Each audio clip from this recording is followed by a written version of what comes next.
motherhood. 1 minute, you're mom of the year.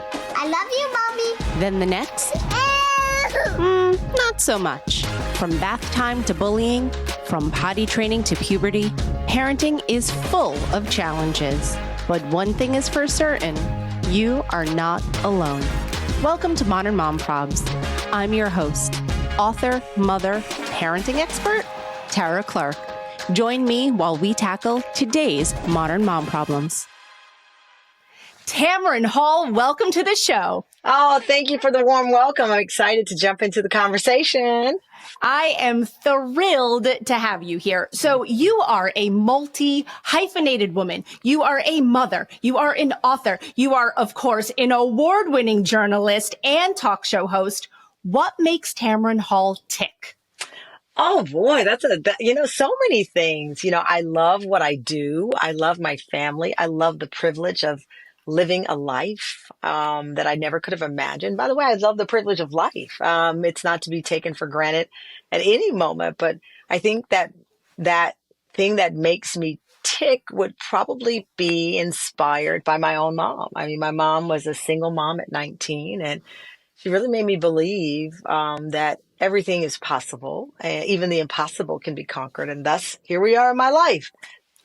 Yeah, that's it. I also was raised by a single mom, and she always told me, be the best at what you do. Even if you are a garbage man, go out there and be the very best garbage man you can be. And so I think what they mean by that is trying, because I mean, how does one become the best, right? And it's measured in many, many ways. We just got it off the set, and we were talking to Mary J. Blige in her first interview since being inducted into the Rock and Roll Hall of Fame. And here's this young woman who faced, all of these seemingly insurmountable odds, growing up. And she said, I credit my mom with, really pouring this confidence in me. And I think when our parents tell us to be the best, that means just giving it all you got, right? Because how you measure that you're the best sometimes won't come in accolades. It won't come with people saying you're the best. It's how you feel about the work and the contribution you're giving. Yes, which is a perfect segue into Mother's Day. Yeah. So you have a Mother's Day extravaganza coming out on May 10th. What can we expect from it?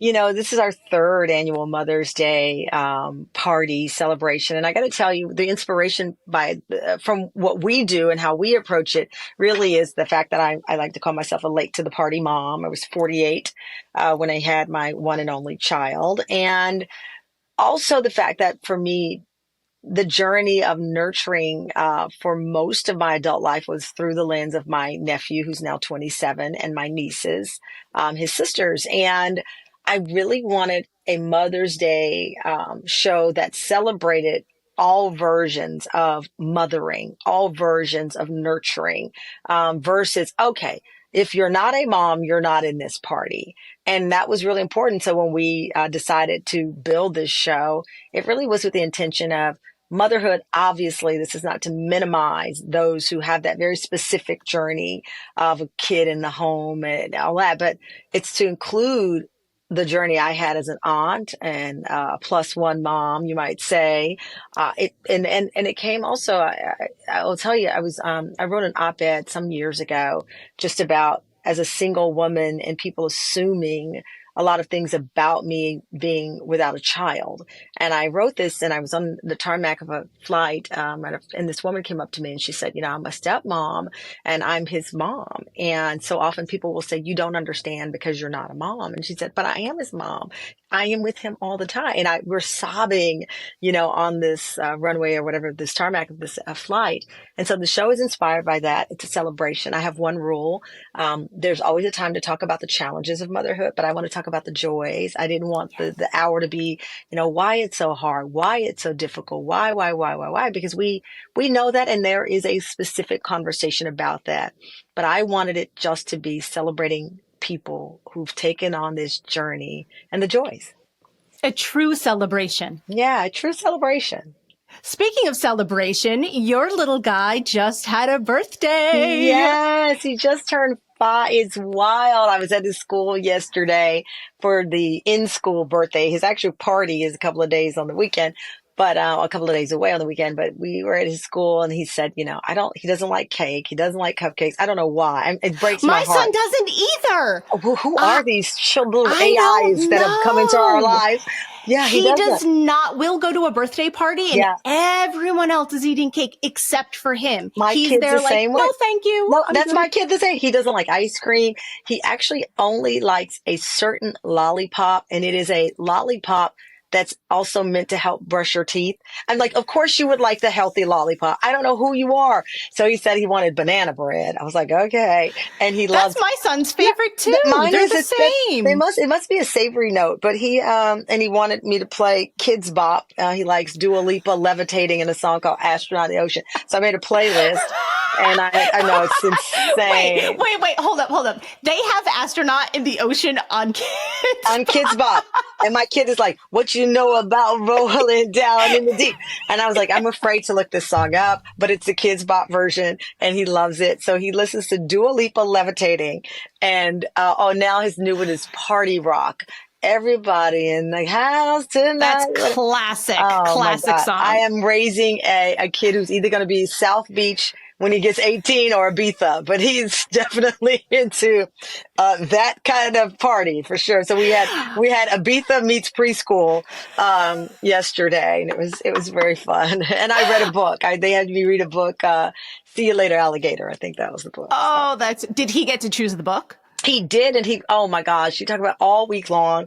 That was, it's so funny when you're raising a little one, and now he's at this age where, gosh, it's the things that are important to him, like his birthday, of course. But I said, what book do you want me to read? And he's like, well, Dragon on 13th Floor, because Victor's mom read it. And I was like, okay, well, I'm on looking for the book I can't find. So I was like, okay, I can't find that book. Mom, but I want it. I said, okay, you have to pick another book. He goes, okay, Larry Goes to Los Angeles, which is his other favorite book. It's like, okay, fine. Then the day of completely changes. Okay, no. I want, See You Later, Alligator. I said, okay. But it's just so cute to see him, this was so important how his mom presented, right? Like we so often worried about how our kids present, behave yourself. I don't want people to think I'm a bad mom. He was now looking at how his peers were going to view his mom. Yes. And he wanted me to have the best material. And I just thought it was the most precious thing, because we do, obviously focus a lot on them, but it is a reminder that they see us. And when we talk about, bullying or toxic behavior and these things that are the negative that we all can project at any time, these are the little eyes that are watching. And he really was wanting me to be in the best light. His mom, his dad are coming. And it really was this reminder that they're always watching, and our behavior and what we do matters to them as much as theirs matters to us. Yes. He wanted to tee you up for success. Yeah, wanted to tee just me like up you tee him up for success. 100%, he did, and I thought it was adorable. Oh, I love that. And I is so rocked cute. it. I did a whole performance with the you book. did. No, of I felt course the pressure. You did. No, I don't know. I was like, at first I would have just read it, but I'm like, ooh, he's sitting in front of me. I'm like, I gotta bring like action, ready, set, go for him. Yeah, you did. Oh, that's the best. Oh my gosh, I love that. So I'm going to ask you a personal question here. Sure. What do you want for Mother's Day? Oh, for Mother's Day, I am a big breakfast in bed person. And so that's all I want. I think I'm working and I'm coming back that morning, but I love breakfast in bed. And my son loves to bring in the little tray and put it in. Mom, we made breakfast for you. It's so good. I love it. Love that. And then do you walk out in the kitchen as a disaster, or does your partner take care of that? Yeah, my husband takes care of it. He does a really good job with it, because he knows I'm a neat freak. And I cannot not have everything spick and span. So he does. And then one year he did splurge. He found this woman. She's a chef, and she was doing these Mother's Day at home in bed things. And so she came in and like made like eggs and he walked in as if he made it. I was like, really? But it was cute. He goes, you can't come out. You cannot come out. You have to stay in, which I thought was a very smart. It was a mom who created this business, and specifically on Mother's Day, she keeps it simple, but she comes in and she helps. So it's not like this big elaborate thing, but it's to help husbands who are trying to do breakfast in bed. So he kept saying, you can't come out. You can't come out. And then they came in with the tray, and I was like, these eggs are awfully fluffy. Who made these eggs? So it's cute. It was very cute. As my son would say, that's sus. I love it. I love it. I love it. Oh, that's a great idea for a business, though. I Isn't may it? have to Yeah, give I her thought a it was very call. smart. Very smart. Yeah, it is. What's your favorite thing about being a mother? Oh God, I said too many things to list. I think day to day it changes. As I just said yesterday was my son's birthday, this really moment of reflection about somebody watching you. Um, I enjoyed the entire experience of it, even the challenge of trying to figure out being a full-time, talk show host, employee, journalist, or whatever, and making sure I'm present and there for him. But also, last night, I'll give an example. It was his birthday. We had a show, and I came to his school. We woke up very early to celebrate, and then we had a post. And then I wanted dinner alone. And I knew that I went to a little sushi bar, sat at the bar myself and took that break. And for me, I'm finding my way, to keep Tamron alive in the flow of Tamron the mom, Tamron the talk show host. But I love it. And maybe, I don't know if it's because I'm 48. I can't say. I do wonder sometimes what I would have been like if I was 28, 38. But at 48, I just love it. I love the smell of my son's Dorito breath. I love his hair. I love that right now he's in this phase of sneaking into our room at 4 a.m. and won't leave. I just, God, I wish I could just pinpoint one thing, but I love it all. I love watching other moms. I just love it. Even before though I was a mom, I love just, but maybe it's because I have a great mom. I just love the whole journey of it. I love it too. You're right. There's too Yeah. many things Yeah, to too just many list things. I through. love Their it. little hands. I love their sweet little Yeah, hands, their little fingers. You just, everything. I too love the many things. curiosity. Yesterday, and my son is, he's really now finding his voice. And I had, he had a balloon and it went up to the top of our home because he let it go and it cut the string or something. So I got it and I pulled it down and I handed it to him. He said, "You're the best mom." And I was just like, Oh. first of all, you sound like you're 15. And then it's just like, where did you learn that? And it's just, I was like putty. I wrote It, on Instagram, the boy who stole my heart, and he really has. yes, it makes your heart melt. And I have to Hmm. tell you that 5 is a great age. Mm, My son is 11 now, and 11 is a great age as yeah. well. But I have to say, between like 5 and maybe Hmm.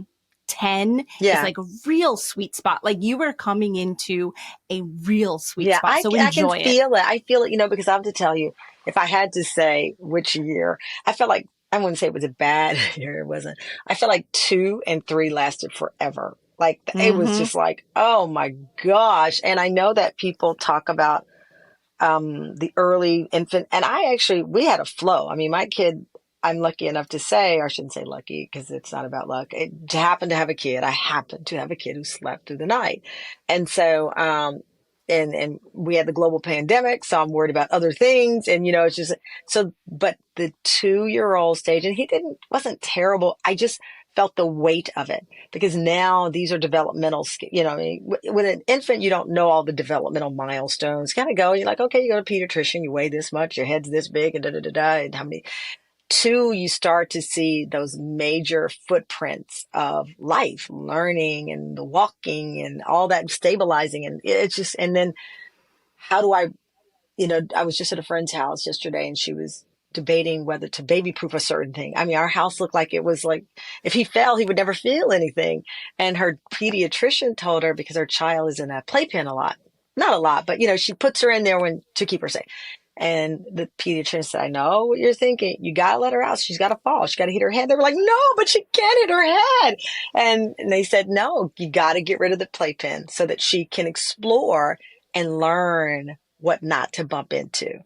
And it Yes. was like, whoa, that's what I remember most about between 24 and 36 months was just this balancing of helicopter mom. And that gave me a lot of anxiety. Same, Yeah. Yeah. absolutely. My son hit his head so many times Oh, during that period that I was like, this can't be right. And it was yes, fine. And I he's fine now. know. And And he's everyone good. tells you that it's fine, but you're just like, so I'm like ordering oh gosh, let me tell you, this is a great thing. We actually even hired a company to come to our home to baby proof our home. And I look back at that and I'm like, I could have put that money in my kid's college fund, right? But it was just playing on this emotion of like, oh my gosh, if this kid falls, what will happen? And that was, for me, it wasn't him. It was the responsibility came into full view and focus for me. And I was like, Mhm. whoa, what did I just sign up for? Yes, yes. That reminds me when you said about being a helicopter mom at the playground. Mm, When my son was 2 years old, well, up until he was 4, we lived on the Upper East Side, and so Central Park was our playground, yeah. and I was the biggest helicopter mom. Like, oh, be careful! Yeah. Oh no, don't Yeah. crack your head! And then Yeah. the big kids would like run through, and you're Oh like, yeah. no, Yeah. Oh, I was that right? mom. I'm like, oh, hey, wait, he's going down the slide now. Hold on, And I'm like, oh, yeah. Well, in fact, we're near Central Park, our studio, and there's that pyramid thing. And my Yes. son's nanny was with him. I'm at the studio. They came to see me at the studio and they went to the pyramid. She sent me a video and he was climbing. He's like 2 up what looked like it may as well have been the pyramids in Egypt. He's climbing and I physically felt ill. And I said, oh, Jennifer, no. He can't, he can't climb up that thing. She's like, he loves it. He's fine. And I'm like, I am about to have a whole heart attack right now. And then I sent it to my mom, who was a worrier. And she's like, oh my God, he's going to fall down again. Go get him now. Go get him now. And so she was of no help because she's kind of a worrier. But that mom, helicopter mom at the playground, I'm like, hey, wait a minute. He's coming down now. And it's just like, you just got to turn your head. Even now I fight it. We were at a birthday party and, the kid, they're running and kicking. And I'm like, and one dad goes, they'll be fine. And all the parents are chatting it up with each other. I'm by myself like this. What's going on? Okay. Who's knocking each other over? Right? Hey. But, yeah, it's that challenge. And it's less so now because you do start to see, to your point, he's 5 and it's going to be okay. And if a fall happens, a fall happens. And yesterday he was, oh my gosh, back to this balloon. It floated back up and he decided he's going to climb onto this table and he's going to jump from the table to the ceiling and he's going to make it and grab the balloon. And I'm like, Oh is that no. how you think it's going to play out? Okay. Cause that's not how it's going to play out. But I was like, you're going to fall versus who I was, 2 years ago, I would have taken the table out, put it in storage and everything else.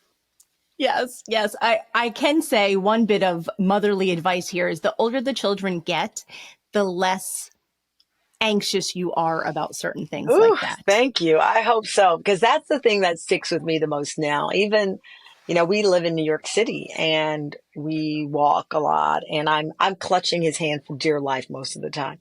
And so my girlfriend's daughter is about his age, but she's much more mature than my son. And she's like a block up. And I said, and Essie, how do you let her, and she goes, but I want her to be independent. And my friend's from Latvia. She's like, I want her to be independent. I was like, yes, but we're in New York City. She's like, I know, but I'm right here. I can catch her. So I'm trying to balance because I will never be that confident, I think. But we talked yesterday and we were walking down. I think it was Broadway or something. And I said, okay, you're going to have to stand near me, but I don't have to hold your hand, but you have to stand and walk with me. And then we'll hold hands when it's time to cross the street. And so he's like walking, then he gets a little ahead of me. I was like, can you slow down, please? And then he slowed down. But I'm trying to give him that space with also recognizing we live in New York City. It's tough. And those are the things that keep me up at night. Whether he Yeah. goes to Harvard or not, I could care less. I want him to have friends. I want him to be joyful, whether he plays a sport or not. I want him to try. I'm just at that stage where the ending does not concern me as long as he's able to make friends, as long as he's able to keep friends, as long as he's laughing and he likes to turn up his Dua Lipa. You know, that's all I care about at this point. But that's the right perspective to have. Mm. That's the perspective that I Mm. would say a more veteran mom, a mom of a 12, 13, 14-year-old would say almost even versus of a mom of a Oh, wow. 5-year-old. So kudos Yeah, to you. thank you. Well, I think it came from the fact that, my grandfather could not read. He was born in 1901. My mom was a single mom. And I've been raised and exposed through my talk show as well to people from all walks of life, and this notion that going to this school leads to this school that leads to that college that leads to your great success with 16 houses in the Hamptons and blah, blah, blah, blah, blah. None of that is true. I've met people who've lived glorious lives from all different walks of life. I've met women who've been up and down and created their own business and had more success at that than anything, and never went to a school with a single, letter behind it. And so through my job as a talk show host and an author and the crime shows, I've had the great fortune of meeting so many people. And so the idea that there's a straight line from this to that, it doesn't exist. And I, more times than not, our show, and I talk to people who never went to college, right? Never. And that's not me advocating against it, because certainly do what you want.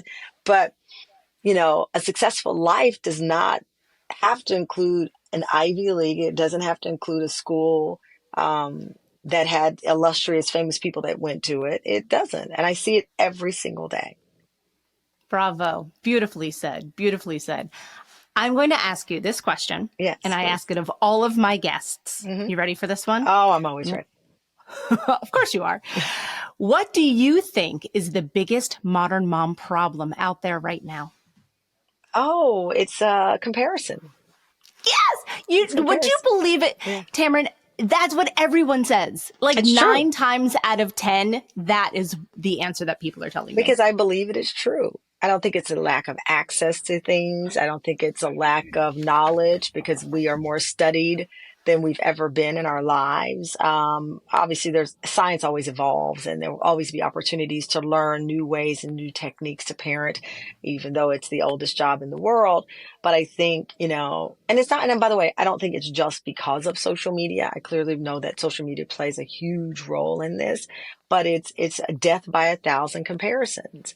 And it starts, from the very minute you tell someone you're pregnant. It's the measurement of your belly. It's the shape of your belly. Oh, look how you have the perfectly round belly. What is the perfectly round belly? You know what I mean? It's like, what? It's like, and it's just, and it literally starts that moment. And I'm sure there are examples of even before, and it just continues. And for me, getting out of the kindergarten, comparison was a big deal, because everyone's like, well, what school are you applying to? What school is it? That's a whole thing in the city, a whole thing. Exactly. And originally I said, I'm not falling for this nonsense. I grew up in Texas. I went to a Catholic school that was around the corner, and I turned out just fine, right? And then I found myself in the throes of it, because I didn't want anyone to perceive my child as less than because of this or that. And then it was like, you know what? I don't care. And so I have to have what I call my Cher snap out of it moments from Moonlight, when she slaps, snap out of it. I myself, as a person that I'm sure people look at and compare their life to mine, right? I am a person that I understand that people, and all the time I see people on social media go, look at Tamron Hall. She had a baby later in life, and look at Tamron Hall, and I accept it, and I understand it, and I'm so grateful. But I have a snap out of it moments where for my own mental health as a mom, for the mental health of my child, because if you start to take it on, at some point you're going to project it on them, right? So you start comparing, and then they don't do what everybody else is doing, and and now you're saying, well, why can't here? And they feel it, and we put that on them. The other day, a couple of kids in my son's school, they were going to a chess class for the day. They were on break, and I thought about it. I was like, chess, but then my son's not ready for that. He's not ready for a 1 hour, one day. He doesn't know the teacher, going in for a chess class. He's not there, but he is ready for swim. So we took him to his swim class, and he enjoyed his day. Would I've liked for him to be with the majority of his peers? Sure. But I recognized that he wasn't ready. And I was like, well, you can still go to your swim. You're learning a life-saving skill. You get social, so you're not stuck up in the apartment and da-da-da-da-da. But yeah, there was a moment where I was like, they're going to chess. And I was like, well, they are, and good for them, and that's fun, but that's not for him. But I think comparison is a joy killer. Comparison puts us in spaces that we don't need to be in, and I think it affects how we see ourselves, and it inevitably, like a virus, will infect your child. Absolutely. I agree. Tamron Hall, tell everyone where we can watch your show and your Mother's Day extravaganza. Oh, wow. You can watch my show weekdays. Check your local listings wherever you live. We are nationwide. We just got renewed for our sixth season. Congratulations. Thank you. Season 6. Yeah, season 6. And we're now the second longest running daytime show in Disney's history. And we just got 3 new Emmy nominations. So I'm very, very proud. And the reason that we've been able to get this far is because of shows like our Mother's Day special, where we say on our show, please, everybody know that you have a seat at our table. I don't care what your chair looks like. I don't care what kind of mom you are. I don't care how you became a mom. I just want you to know that we have a place and a show for you to feel inspired. And as a woman, as a mother, I hope that in what I do every day, I make you proud. I hope that we're able to collectively have this experience. And so that's what the Mother's Day special is about.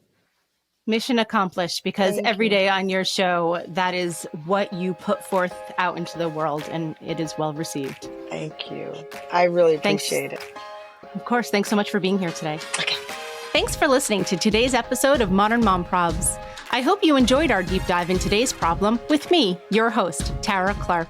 Join me next time when I'll be interviewing another great guest and tackling another modern mom problem. If you enjoyed today's episode, please leave us a review and a rating. As always, you could head over to Modern Mom Probs on Instagram and give me a follow, or check out my book, Modern Mom Probs, A Survival Guide for 21st Century Mothers, available online wherever books are sold. Well, that's it for today. See you next time, folks.